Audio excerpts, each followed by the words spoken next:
মাওলানা আব্দুল হামিদ খান ভাসানী, সৈয়দ ইসমাইল হোসেন সিরাজি, Syed M Mansur Ali সহ বিভিন্ন বিখ্যাত ব্যক্তিবর্গের জন্ম এই সিরাজগঞ্জ জেলায়। আর সিরাজগঞ্জ জেলাকে সমৃদ্ধ করেছে বিভিন্ন স্থাপনায়। সিরাজগঞ্জের একটি বিখ্যাত শিল্পের নাম হলো তাঁত শিল্প। সুপ্রিয় দর্শক, আসসালামু আলাইকুম রহমতুল্লাহ।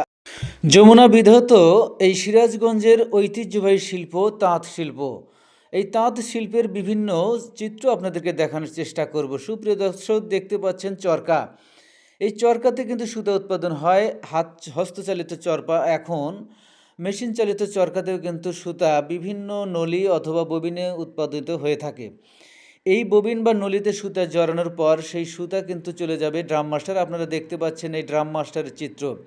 এই ড্রামে কিন্তু রয়েছে একজন সুদক্ষ কারিগর, যিনি এই সুতোগুলিকে এইভাবে সাজিয়ে একটি খাঁচায় আবদ্ধ করে সেখান থেকে বিভিন্ন পদ্ধতিতে, সেটি কিন্তু আমরা যেটাকে বলি ড্রাম, এই ড্রামে কিন্তু এই সুতাটাকে লুঙ্গি বা কাপড়ের যে ফাউন্ডেশন তৈরি করা হয় সেটি কিন্তু এখানে করা হচ্ছে। আপনারা দেখতে পাচ্ছেন একজন ড্রাম শিল্পী বা ড্রাম মাস্টার যাকে বলা হয়, তিনি অত্যন্ত সূক্ষ্ম এবং বিচক্ষণতার সাথে এই কাজটি করে থাকেন। এই ড্রামে যখন তিনি সুতা জড়ান তখন তার মনোযোগ সম্পূর্ণরূপে এখানে নিবদ্ধ থাকে, কেননা এখান থেকে অন্যদিকে চলে গেলেই এই ফাউন্ডেশন কিন্তু সঠিকভাবে আর থাকবে না। ড্রামে সুতা জড়ানো শেষে নিয়ে যাওয়া হয় এটিকে তাঁতে।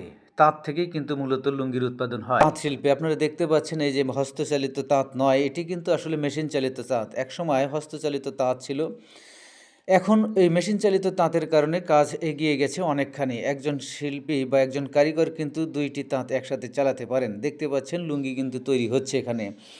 আমরা আজকে লুঙ্গির দৃশ্যই দেখাচ্ছি, যদিও তাঁতে কাপড় বা বিভিন্ন কিছু তৈরি হয়ে থাকে, গামছা সহ বিভিন্ন কিছু। এখানে দেখেন লুঙ্গি কিন্তু বুনন হচ্ছে। একজন কারিগর বা একজন তাঁতি কিন্তু এখানে সূক্ষ্মভাবে সেটি পরিচালনা করে থাকেন। এভাবে একটি লুঙ্গি তৈরি হয়ে থাকে, বিভিন্ন ডিজাইনের বিভিন্ন নকশায় কিন্তু এই লুঙ্গি তৈরি হয়।